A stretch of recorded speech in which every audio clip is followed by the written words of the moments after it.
You see the bottom right where it says, oh, there it is. I got it. Thank you. Just took a minute.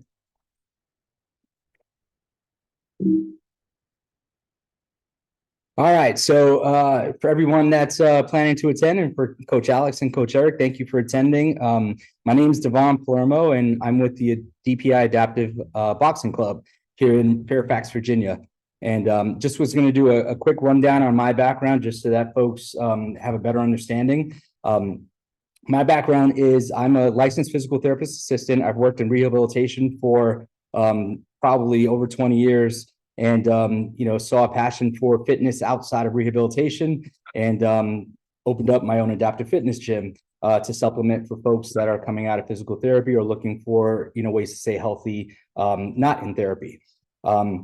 Been a lifelong boxing fan. I can't say that I ever competed, but I have sparred. I have worked in the gym, and I love boxing. I love the sport. I love everything it stands for, the discipline, and I in the rehab setting, I always used to use it as a neurological tool for stroke survivors and folks that were working on recovering balance or cognition or timing, because it truly, you coaches know, there's so much involved with boxing, right? From your stance and your balance to your coordination to your endurance. So as a tool for rehab, it is greatly beneficial, and it's something that us rehab professionals use quite often.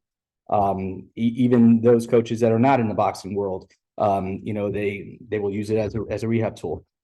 But working in the adaptive fitness space, I did boxing fitness classes. I've been certified for many years as a boxing fitness instructor, became certified as a USA boxing coach, and I have fighters that were coming up to me like, what's the next step? What can we do? So my long story, without going down a rabbit hole, was I did tons of research, and while there are different individuals doing boxing from a wheelchair position, there's no real collaborative effort. There's folks that are doing it one way over here, folks are doing it one way over there, and then when you try to tie things together, it just wasn't happening. So the fighters that I have in this gym were pushing for kind of what's the next step, and I started doing research and decided to attend the Bronze Coaching Clinic, and that's where I met Coach Eric. Did my Bronze coaching certification, and I just took a chance. It was like, hey, take a look at these fighters, look at what they're doing. Not just my fighters. Let's look at the ones in Slovakia and Italy that are doing the same thing, and they're advancing this. Like, this needs to be a Paralympic sport. How come it's not? And I think I hooked Eric more than I thought I did with that video that day. So he became a fan, and we've been communicating since. In that time after that USA Boxing Clinic, my fighters and I in the stable here, we put together an adaptive boxing competitive exhibition, and where we had 4 fighters that we tried to evenly match according to their diagnoses to make it as even as possible. And we had what I have found the first adaptive boxing competitive exhibition, and that was this past September. And we're hungry for more. We want to see this elevated at the highest level in the amateur side. So that would be presenting it to USA Boxing, which I feel like we've done, and just kind of waiting to hear back. But we want to grow the sport in order so that it can be a Paralympic sport. I believe it's 32 countries that need this to be involved, and there are other countries doing it. We just need more, and we need to get this to be recognized. So myself and my adaptive fighters, who I have on the screen as well, I'm going to pin their screen real quick. I'll just quickly introduce them. We have Kelly Semino, she's the truth. We have Joanna Real Deal Bonilla. And if you guys don't mind, I was going to also say your diagnoses so that they understand. Kelly is a spinal cord injury survivor. Joanna, it has, let's see, lupus, transverse myelitis. She's a kidney transplant and a stroke survivor. Ramses has progressive multiple sclerosis, and Ramses, throw your hand up real quick. There you go. We have Claudia, who is living with spina bifida. Stephanie, who's living with spina bifida as well. We have Catherine, who is living with cerebral palsy, and then Russell in the front there is a stroke survivor. So we have a very wide range of different disabilities. But these fighters are committed to growing the sport. They love it. They've grown to love it, and they just want to see it elevated to the highest level. So we've been putting in work together, but I call, this is obviously, you guys have your gyms. This is our stable of fighters. We wanted to be outside of these walls and have other stables so that we can, reach out to Coach Eric or Coach Alex or the Thump Yard and see if we can get something going where we can, evenly scale and have an adaptive boxing competition so that we can get more eyes on this. So that's a little bit about us. I'm going to move on. For the objectives today, what I was hoping to have us cover is one, I want to try to help everybody understand what adaptive boxing is and the potential of what it could be. Who exactly can participate in adaptive boxing, at least in a competitive side. I wanted to talk about adaptive boxing divisions and how we can scale boxers depending on their ability level. And the reason why I have that one there is because I've had several conversations with different adaptive boxers in different states. And, some of the feedback that I was given was, well, USA Boxing doesn't want to take this on because there's too much to scale. Like, they don't know how to make it safe so that we have an appropriate even match of fighters. You don't want to have somebody to not have trunk control go up against somebody in a wheelchair that has full use of their trunk, because then there's a disadvantage. And if you guys have any questions, we can save it for the end, or you can throw your hand up and I'll try to answer it. So that's why I have the scaling there. I was hoping to review adaptive boxing accessories and different tools that we use for our fighters here, and requirements that I have of my fighters that I'm looking for to be a standard across the board for safety and for optimal performance, to demonstrate the skill of the sport. Then reviewing the standards and rules that we kind of set in for the adaptive boxing demonstrations that we've done, and then ways for us to grow the sport together. I'm having a hard time. So what is adaptive boxing? Did I skip one? Yeah. Again, I mentioned it's a sport that we envision as a future Paralympic sport. We want our adaptive fighters to be able to train, really develop and own in on their skill, have us as coaches kind of exaggerate. Do that and then the two. Go. Yeah. Go. I'm on the Zoom, bro. My bad. Oh, it's all right. I'm gonna mute you. Oh, there you go. Hold on one sec, guys. Sorry. So we want our fighters to be able to own in our skills and develop them so that they can train at a high level and truly demonstrate the skill of the sport. We do this by following the same guidelines and standards that USA Boxing holds as, the highest level of amateur boxing. And we do that by working under USA certified boxing coaches, and in our case, adaptive fitness specialists that, have a deep understanding of the different diagnoses that they're working with. The mission is really to create a barrier-free entry to adaptive sports. And the reason why I say that is because most adaptive sports, there's usually a high cost to get involved with participating. A lot of times, there'll be loaner equipment and things for you to get involved. But if you truly want to, excel in that sport, you need to invest quite a bit of money to get sports chairs or, certain equipment or travel, which Coach Eric and I have talked about. Like, there is traveling when you get to a certain level in boxing as well. But for this, the vision was to create as much of a barrier-free entry to adaptive boxing as possible so that anyone can truly join us and participate. Adaptive fighters interested in adaptive boxing, what we require is to come, develop your skills, learn the techniques, so that you can have the tools necessary to be able to participate, just like you would in any of your boxing gyms. We require here that all of our adaptive fighters attend a full adaptive boxing session so we can review and make sure that they understand their defensive technique, their offensive technique, different things that they need to learn in terms of adaptive options to make sure that their balance is correct, or whatever accessories they need. And the other thing is we require our fighters to be medically released.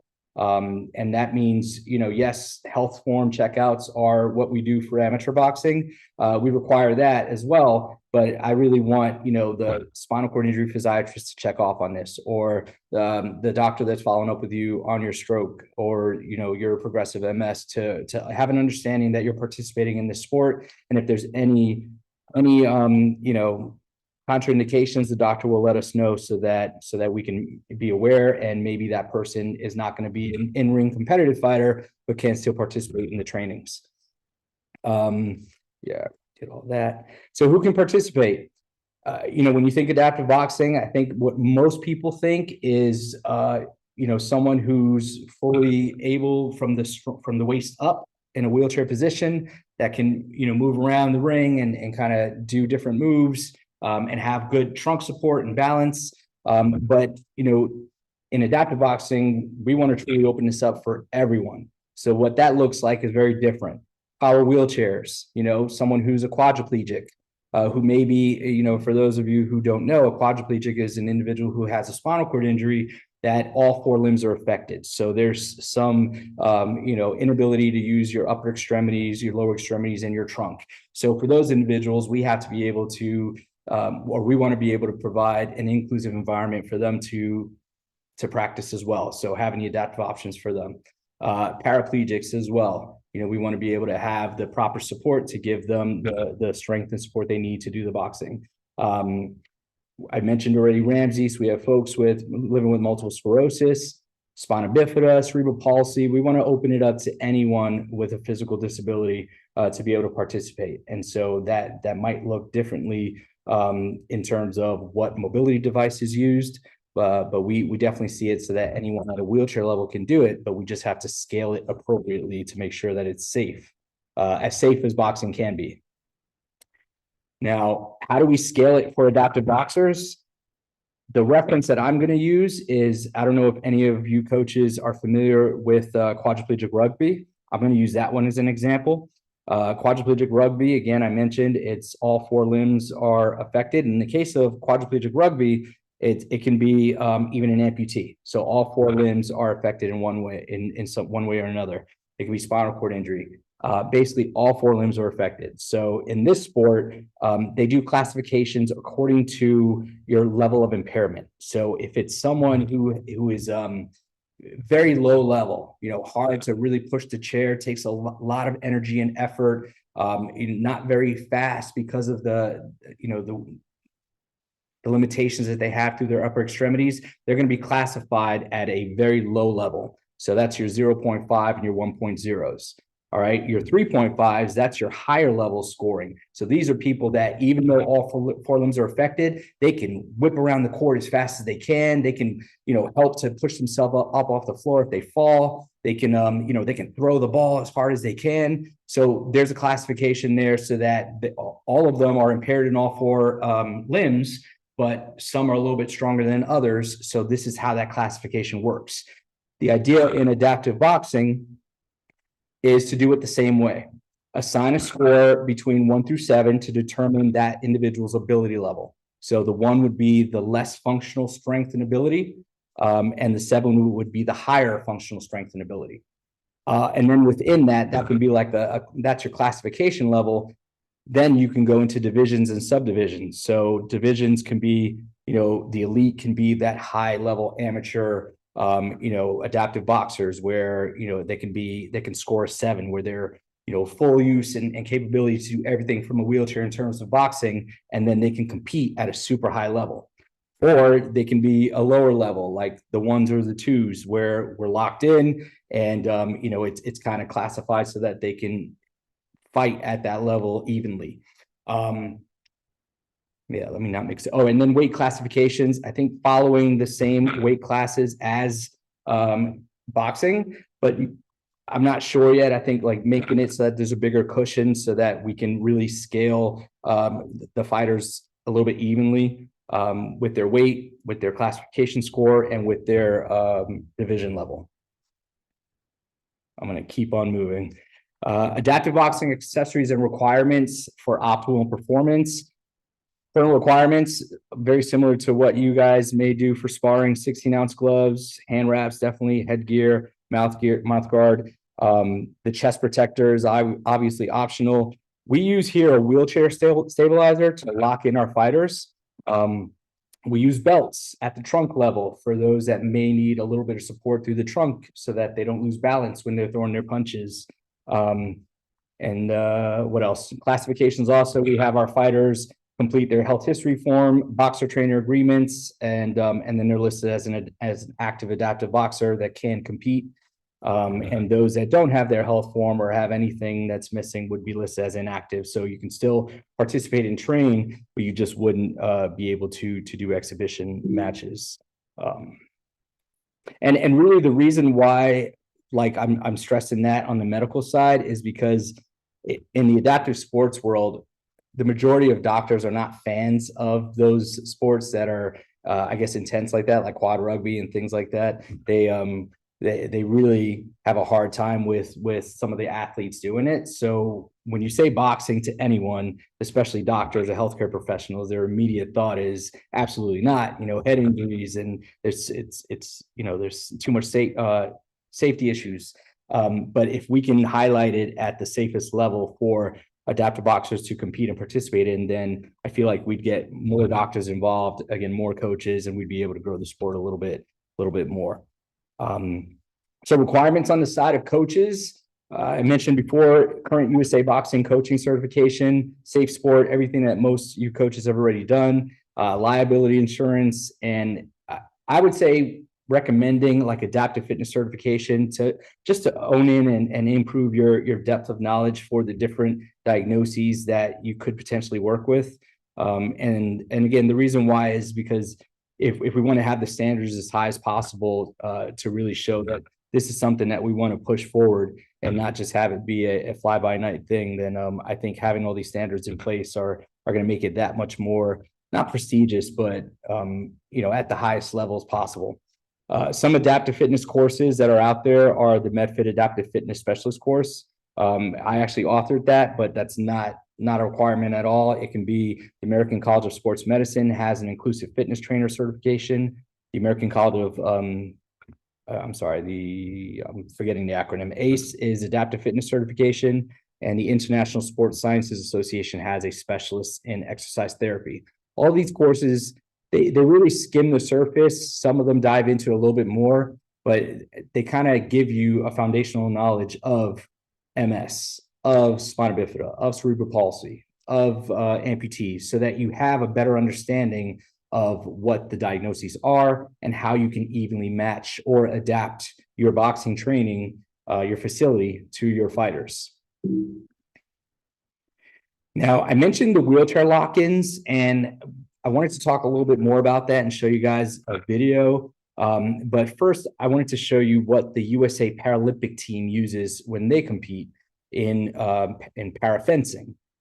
So this is a wheelchair frame, a wheelchair stabilizer, and it's designed specifically. I reached out to the company and talked with them about modifying it for boxing, but it's a little bit different for the needs of boxing than it is for fencing. But the idea is very similar. I know Coach Eric and I talked about this.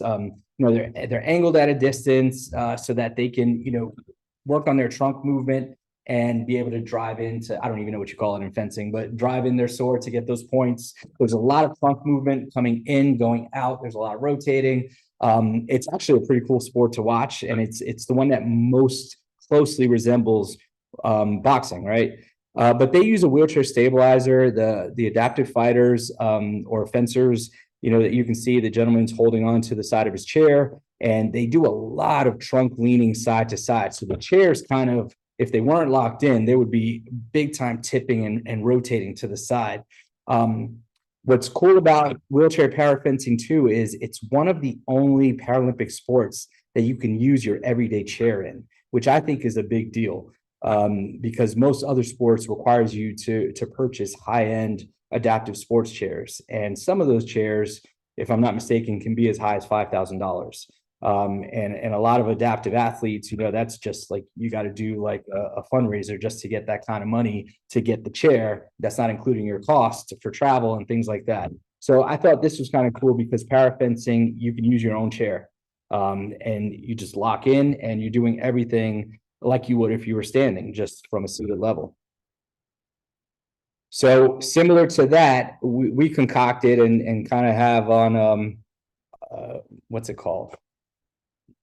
Patent pending, whatever you call it, but a wheelchair lock-in board. And it basically is the same idea as the fencing one. It's more of of a square shaped wooden plank. It's got wheelchair wheel stabilizers to hold the chairs in place. And then it's got belt tie downs. I have my arrow cursor on it to stabilize the front of the chair. What this allows is the fighters, when they throw their punches, their chairs will not rotate. Their chairs won't pop out of position. They won't feel like their brakes come undone. A lot of times when we're doing boxing training in the gym, a brake will pop undone, and then when someone throws a punch, like their chair is rolling backwards. So in the gym, we use weights or dumbbells to kind of hold the chairs in place. But for the purposes of the competitive adaptive boxing, these lock-ins work great, and it truly makes it so that from that seated position up, that is all that individual, that is all their trunk, their skill, they're able to demonstrate what they truly can do because they're more secure and grounded into the position. And it really helps to just stabilize and make it so that they feel safe. Some other things that I'll point out while this picture's up is belt stabilizers. I mentioned them earlier. So for these two ladies here, trunk balance is a bit of an issue. So if we didn't have these belt stabilizers and they were to throw a punch, then they could potentially make themselves extremely vulnerable because they've lost balance completely into their opponent. And the only way to recover would be to put hands down to lift yourself up or to have the referee break. So a belt stabilizer, and this is really common in most adaptive sports, is to have some kind of binder belt use around to stabilize that individual so that they feel secure in their chair. They do it in wheelchair basketball. They do it in quad rugby as well. So both ladies have belt stabilizers. For those that have a need, a lot of times because you're generating so much force from the hips, your legs may rotate. So if this fighter in red, Joanna, if she were to throw a right hand, her right hip is moving forward with it a little bit. And so that might cause her leg to kick off. So using stabilizer around the lower legs to keep it on the frame of the chair is helpful as well. But that's pretty much the majority of the modifications in this setting is just to lock in the chair and to stabilize the fighters. Now, when we did start implementing the wheelchair lock-in, we definitely noticed an improvement in all of the fighters' punches. They were able to generate just kind of like how it would for you coaches, right? You're able to really get that pivoting off that back foot to throw that right hand. And if you're sitting on it, you can really generate that pop. It was like night and day for a lot of the fighters in here because now they're grounded and they can generate that force through their trunk.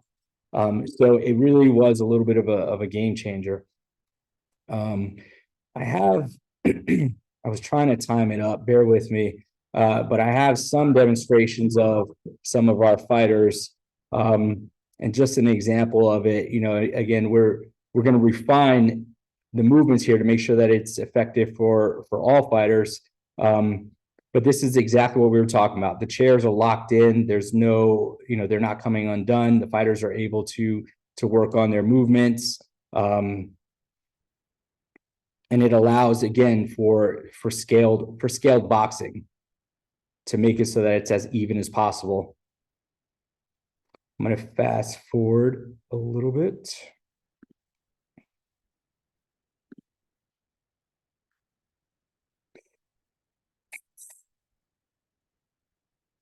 So again, you'll notice the chairs are moving a little bit, but for the most part, they're stabilized and the fighters are able to work from the trunk, the waist up to allow the movements to happen.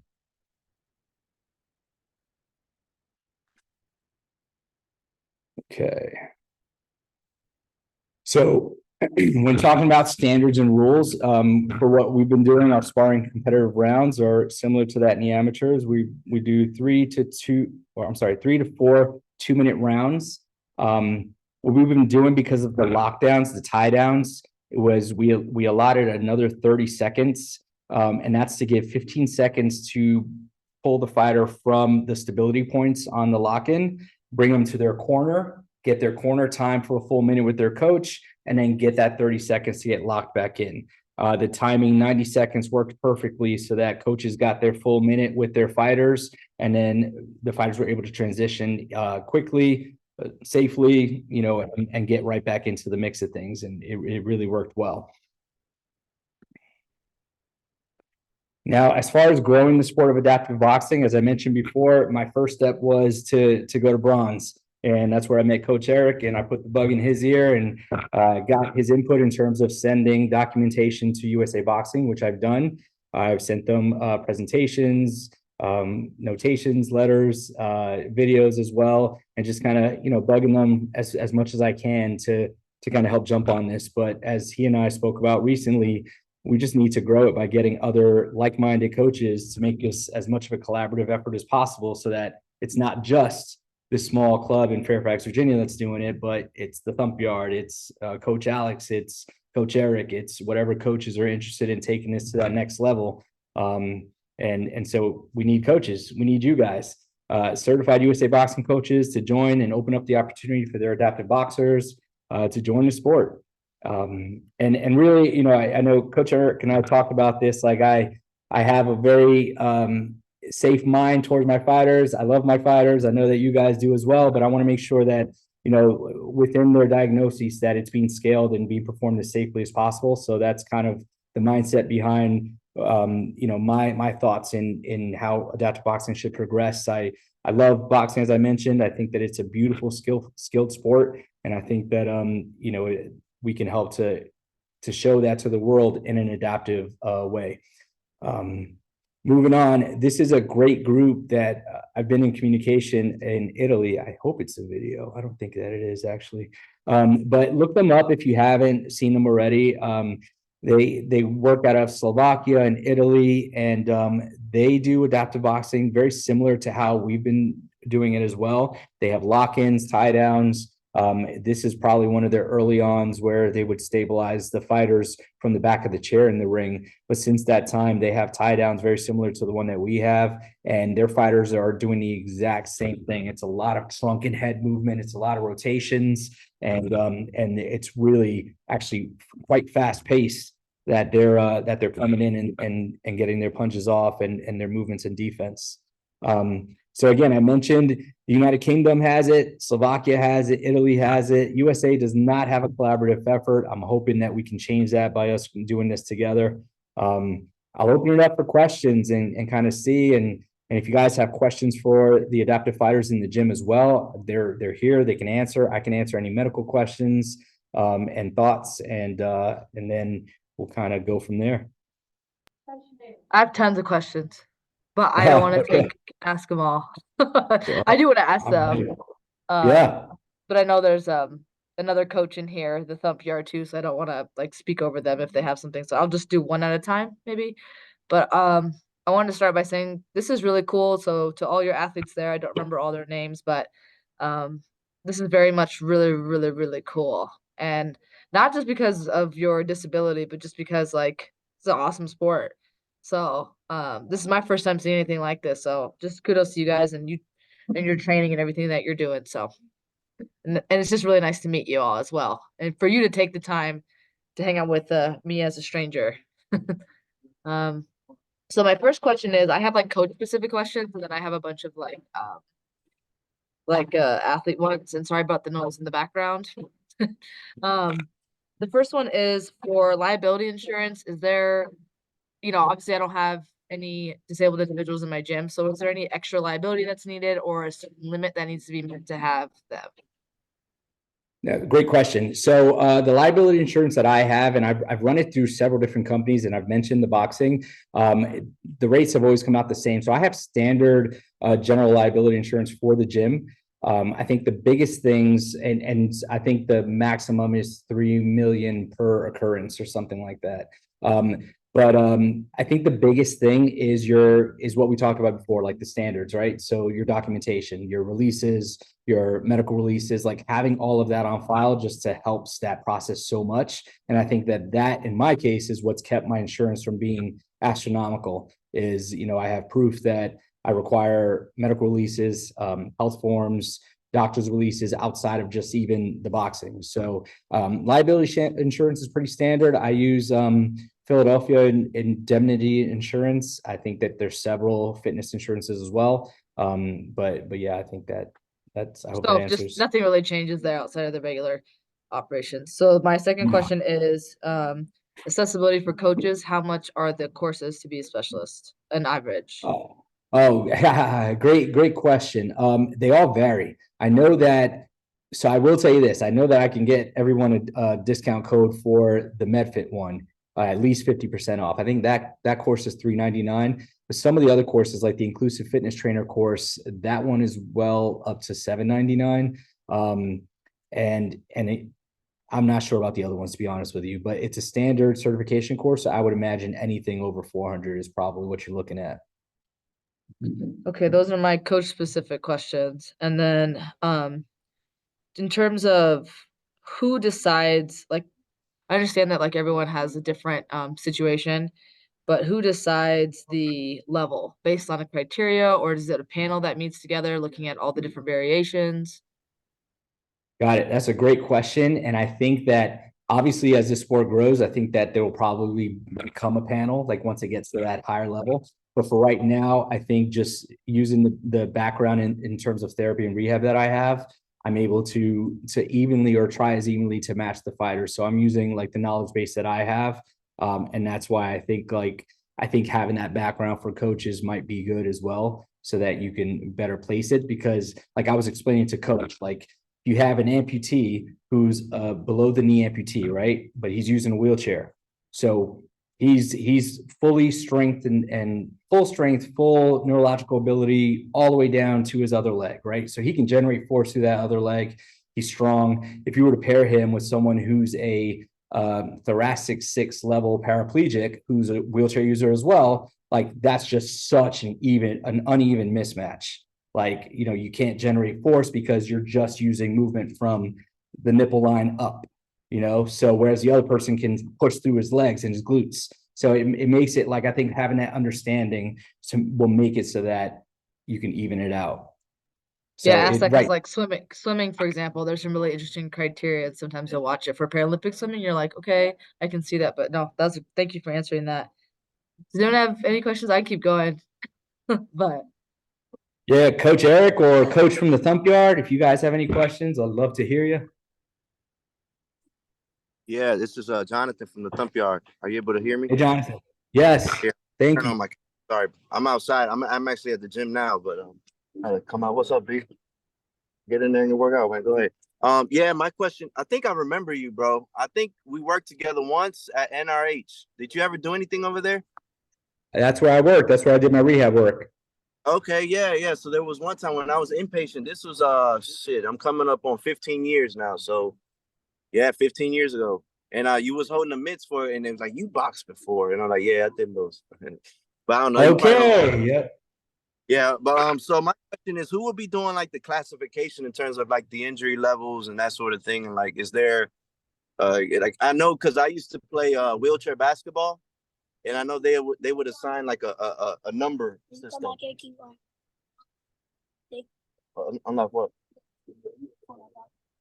Tell Coach Rigo.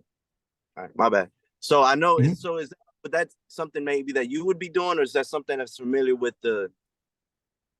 So, to be honest with you guys, like I just want to grow the sport. So if you guys want to, like us as coaches now, I'm glad you turned on your cameras. I love meeting you both. Like I think if it's a collaborative thing, like you can reach out to me, we can Zoom, be like, this is my fighter, this is my adaptive fighter. Like, where does this fighter fall in classification? We can do that together. There's no standard. Like it's just, Yeah, I feel like we're the only ones. We just want to grow it. So yeah. at some point, like if you wanted to get that background, then it would be us communicating more, educating each other, us coming to your gym, you coming to our gym. We'll fly out to Colorado Springs. So yeah, it's just a matter of us collaborating. Okay, awesome. Yeah, no, I love the idea. This is something that I actually wanted to include in my gym here too. So, I mean, it came right on time. We're developing the gym and the programs as right now. So this is something that definitely was part of the vision. Okay, that's 'Cause, what's up. I miss boxing, so I need to find some work. I see everybody getting work except me, man. Let's go. Let's Yeah. go. All right. But nah, I didn't Okay, have much on my face. I'm happy to be a part of it. I'm looking forward to the growth and whatever I could do to, help it grow. I'm all for it. sweet. All right. So I Any appreciate other you, Dad. questions? Oh, Yeah, thank you. Thank you. all these kids are waiting. They're about to spar, so I gotta warm them up. All right. I'll follow you up with an email to you guys to follow All up, and right, I'll send this video as well so you don't miss anything. all Thank right. you, Jonathan. Thank you. Appreciate y'all. Yeah. In Thank you, the Coach Jonathan. sorry, in the video I saw that one video there both athletes had their feet kind of strapped and they couldn't move, and then one video one gentleman had one foot loose. What was the reason behind that? Yeah, that was a fail on my part. We were trying to find the best adaptive options for everyone, and that was one that was kind of missed. We've talked about it, but in hindsight, his leg should have been secured as well, and I think that caused him to slide a little bit because his leg wasn't secure. So in the future, that's why we did it, right? So we have a starting point. We know that that's something that needs to be a checkpoint.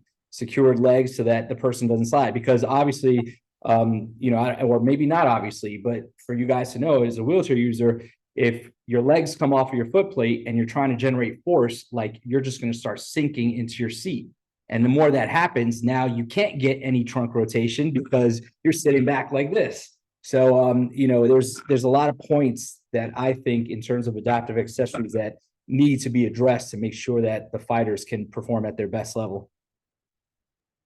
In terms of the belt stabilizer, how much does that restrict movement? I didn't look like very much, but I couldn't tell. How much does that restrict movement, and does that have an effect on athletes that have longer or shorter length in their reach? Yeah, so that's a great question. I think Claudia, can you raise your hand real quick? So Claudia has a very good reach, and she has trunk, control and ability. So what we used with her was kind of a belt that is stretchy. It has some, allows her to get some more movement, but it'll hold her in place as well. So she does have, the ability to kind of move into it and pull herself back. But some of the other fighters, if they had that stretchy belt, then their body weight might overpower it. So they needed more rigid belt to secure them so that they can generate that same kind of power behind their punches. All right, now I'm gonna ask like a very honest question. I want a really honest answer. So like I had a park, and I'm not comparing the two. This is just based off my experience in the gym. And then there's only like I am a coach, and I sometimes have one other coach. Predominantly, it's just me, and I'm lucky to get a couple volunteers. So for a brief period of time, and I'm not comparing these at all, I had some Parkinson's individuals. Again, everyone has a different situation, and like I also had like a volunteer physical therapist. Anyway, she quit volunteering her time. And so I stopped the program because I was like, man, I don't feel like I am a licensed physical therapist. What if something happens here? I understand that I have the medical releases and stuff like that. But like, yeah, I could sit here right now and say, yeah, I want all of your athletes in my gym. That sounds awesome. I would love to do that. But like, is it okay that it's just me? Or do I need somebody like you around? So that's a great, I love that. That is honest, and that is a great question. How I liken it is, our gym, this facility, not just the boxing gym, but this facility is for folks that they've done their course of therapy. They've done their course on the medical side. These are just great people that want to work out and be as active as possible. So if they're medically stable in terms of their diagnoses, other than things that you need to be aware of in terms of their diagnoses, but if they're medically cleared, they're good to go. So if you have a Parkinson's guy and the doctor's like, you need to get into fitness, the doctor means you need to get into fitness, like go do stuff. So I wouldn't be as concerned with that if you have your papers right, if you have your medical releases. I mean, if you understand, if you're seeing Parkinson's folks, you understand like they're gonna have tremors, they're gonna be rigid when they walk, they might have balance issues. If you have an understanding of that and you can eyeball who needs more help than the other, then you're good. You're doing your part. So I think my biggest thing is just to have a better understanding of it. So if you know that you're going to have, I'll use, not trying to ruffle any feathers, but I'll use adaptive CrossFit. Like a lot of CrossFit gyms will just take anyone. Like, let's just do whatever. We'll adapt it. We'll make it work for you. That's not really looking out for the adaptive athlete, because you could be putting them at risk, doing a movement that could hurt them later or at that time. So I think having that understanding to the best of your ability. And even if that means doing research, if you know that you have somebody coming in, doing your research, now that you have me as a resource, reach out, be like, hey, I have this guy coming in. This is what he's saying that he's got going on. What can I do? No, thanks. And then I'll do one more question, and then I think I took a lot of notes. So I'll probably follow up with an email too, so I don't take too much of your time. My last one is okay. So let's say like, yeah, I want to do this. Of course, I want to do this. I've had a couple adaptive athletes, not necessarily in wheelchairs, but in different ways. I've had a couple, missing a leg, things like that. But they had I don't know what it's called. They had a I don't know what it's called. I'm sorry. Amputee, What's it called? Yeah, amputee, yeah, but an what's amputee, the yeah? I'm trying to think. What's the whatever prosthesis. whatever. I don't know. They were great. Like paraplegic. So, Uh, um, but anyway, if I wanted to find adaptive athletes, what is the best way to go about that? Is it easy? Is there something that you have that you can send me that I could use as a reach out way that doesn't like offend anyone, that is welcoming and inclusive? Yeah, I think so that kind of goes right into like the last point that I think Coach Eric, you and I were talking about last night. Like, where do we go from here? So I think one is like this platform. So if you're looking to get involved, then I would be happy to like spread the love in the adaptive world. Our reach goes a little bit outside of Virginia. We do have other folks in other states, so just spreading the word. There's a gym that Coach Alex is doing for any adaptive fighters interested. That's where you're going to go. The other thing is to reach out. You're in Colorado Springs. I don't know how close that is to Craig Hospital. Do you know? Is it 2 hours? Do you know where Craig Hospital is? Inglewood? No. Okay. So it's in Inglewood, Denver. like an hour and a half. Hour. Okay. So, but still an hour and a half. But the reason why I mentioned Craig Hospital is because that is your largest resource for adaptive athletes in your area. Craig Hospital is the place near you for rehab. So anyone that's in your general area that has rehab needs is going there, and they might live near you. So it would just be reaching out to Craig and saying, hey, I'm doing adaptive boxing now. If you have any people that are interested that are out this way, you can share my information. It might Hey, even can I be ask? parents.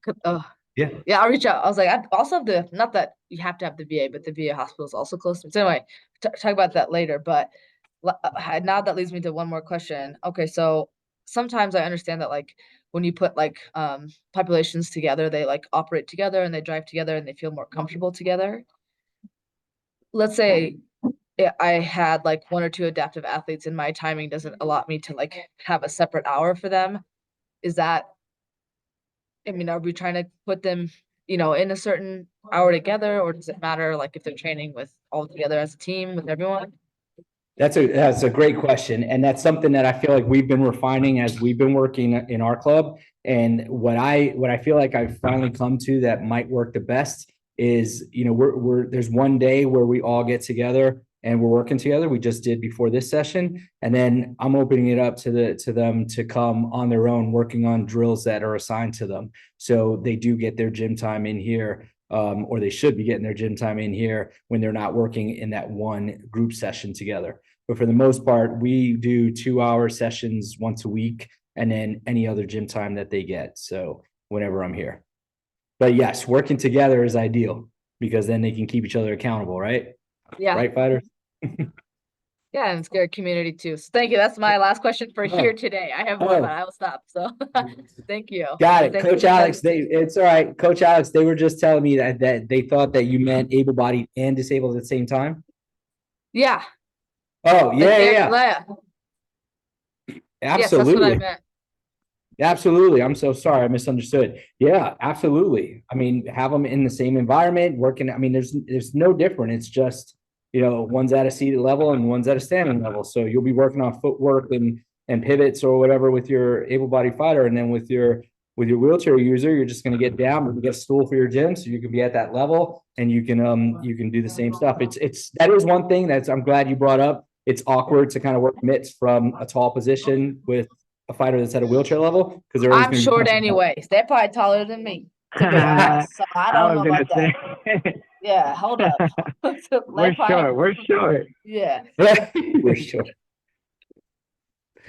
Cool. Okay, cool. You know Yeah. what, Coach Alex, Eric, the fighters are here. If you have any direct questions for them, I'm sure they'd be happy to answer. They were very excited, as I was, to meet other coaches that are interested. So please, if you have anything.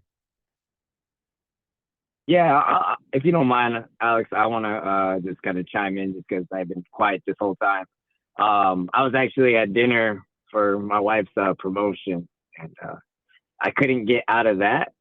So we had a simultaneous meeting going on, if you will. But what's up, Joanna? I don't see Kelly there, but I've definitely, you know, had the honor. Oh, is that Kelly that wave? I just can't see in the camera. Okay, cool, cool. Had the chance to work with these adaptive athletes, and I told Coach Devon, like, man, I went home that night and I just couldn't stop thinking about it. And Alex, you're here, and it's like when I'm at the Colorado Springs or even in Chula Vista, the paraplegic Olympic Paralympic headquarters or whatever, it's crazy that this isn't a Paralympic sport to me. Like that we don't have boxing in there yet. And so I just wanted to say that, like, Coach Devon, you really enlightened me and really inspired me. And so have Joanna and Kelly and all your other athletes that I just haven't got a chance to meet yet. What you guys do is super inspiring, and it really like lit a fire in me to want to be a part of what y'all are doing. To kind of relate it to what you were saying, Alex, I think, as someone also, I don't have like a medical background necessarily, but like if we could have some sort of like literature or reference that would be able to help guide, just regular coaches, right? I'm definitely going to get my certification so I can learn more, but I think it would be a good starting point, like, something that's common, I guess. Maybe that's like the wrong term too, but something that you see that these athletes have, whether amputee, right? Amputee could be rated at the 7 using your scale, because, they're like you and I, just without a limb. And then versus somebody that has certain other situations, right? Maybe we can put together a form or literature, something that shows like, okay, this is the diagnosis, definitely a 7 or definitely a 3 or what have you, I think that would help us out as coaches. What else did I want to I like that. I think like kind of as a cheat sheet or a reference chart. I mean, knowing that like everyone's different, so it may work up and down that scale, right? But for the most part, cheat sheet to refer to. I like that. I think that's a good idea. Yeah, kind of like a temperature scale. Like, this is definitely, you're somewhere in between a 7 and a 5. You know what I mean? Maybe you're a 6. Yeah. I don't know. But yeah, that was something that kind of popped into mind. Coach Jonathan from the Thump Yard that was just on, he puts on amazing shows, and he's also in a wheelchair. He said he worked with you before. So I think the community is out there, and I wanted to ask more about like connections also with like VA or veterans that are hurt, and also like how do we reach out to the communities, like kind of what Coach Alex was saying, with this, like what is your thoughts on that? Yeah, I think the biggest thing in terms of the VA, I don't know if I mentioned this to you already, Coach Eric, but for some reason the VA hospitals are usually like they keep it all within themselves. So it's hard to get like from an outsider to get into their network. So I think you having your background as a veteran and anyone else, that's your foot in the door. Because other than that, like Walter Reed is like, it's like locked in. Like as long as I've been doing this, it's just they don't let anyone in that's not in their network. So I really do think you being a veteran helps. But other than that, I think for those coaches like yourself and Coach Alex, like I think us spreading the word too that there's this Coach Eric is starting to accept adaptive fighters. Like go to his gym if you're interested in. I think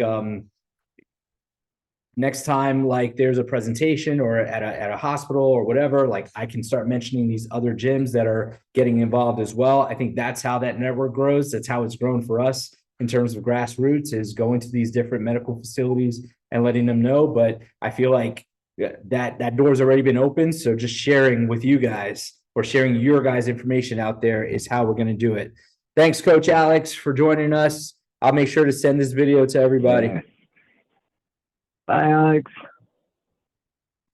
Yeah, no, I know there was a lot of coaches that initially reached out to me, and that they also even said that they wouldn't be able to make it today.